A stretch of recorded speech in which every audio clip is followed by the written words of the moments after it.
Hi, kindergarten, first and second grade leaders. We're preparing for our last week in the series, Be Strong and Courageous, on June 2nd, 2019. This week, we're talking about taking the land. Remember, God had promised that when the Israelites were moving into the promised land, he was going to take care of the people if they followed his commands. And so his command at the river was to use the ark as a way to dam up the water so that they could cross across on dry land. God told Joshua to go back and pick up 12 stones. When they got to Jericho, they marched around the wall for 7 days, and then they screamed and they blew their trumpets and the walls came tumbling down. And I can't imagine how ridiculous that might have felt, but God needed the Israelites to know that he was God and that they needed to follow him. So in our lesson today, we're taking a look at what happens once they get to this land. They conquered the people of Jericho with God's help, but now they're in Canaan, and they are battling with the Canaanites. And what we see there is that Joshua's not in charge, but God was in charge. And God had determined who Israel battled and how Israel would win. He gave Israel the victory. God was with Israel as they conquered the rest of the land. Then he gave his people years of peace and rest.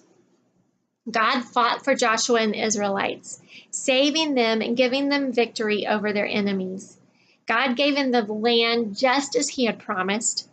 If God promises it, I can count on it. I need to read my Bible to know what God has promised to do in me and through me. In fact, this might be a next step for some of your kiddos. They need to take that step to read their Bible or to listen to the Bible app and hear the words read to them so that they can understand God's words. In fact, what a great place to start in the book of Joshua so that they can hear the battle of Jericho, and then they can hear about the battle in Canaan. You'll play your free stance game in your social time. Then we'll move into large group. And then after large group, you will have some cards that look like this. And I know it feels like it's just normal paper, but this is not normal paper. This has our memory verse on it. But if kids will take these home and use our instructions sheet that is printed on stickers that you can stick to a baggie for them. If they will take that home and follow these instructions, this is Shrinky-Dink paper. And I'm hoping that it shrinks down to about a business card size so that the kids can put this on their backpack for school or on a bag that they use for one of their sports, so they can remember God's promise that when we trust in God with all of our hearts, that we don't use our own understanding to figure things out, and that he takes care of us and he makes our path straight.